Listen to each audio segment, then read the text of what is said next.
Türkmenistan Devlet Başkanı Serdar Berdimuhamedov, uluslararası örgütler ve finans kuruluşlarıyla işbirliğinin sağlanması amacıyla komisyon kurulmasına ilişkin kararnameyi imzaladı.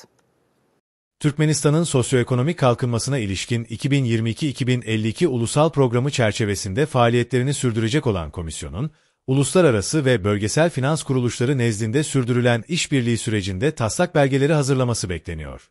Türkmenistan'da sınır ötesi ticaretin koşullarının iyileştirmesi ve Dünya Ticaret Örgütü'ne katılım sürecinin hızlandırılması amacıyla Uluslararası Ticaret Merkezi yetkilileriyle Aşkabat'ta çalıştay düzenlenmiş, küresel ekonomiye entegre olma süreci ele alınarak bankacılık sektörünün ihtiyaçları belirlenmişti.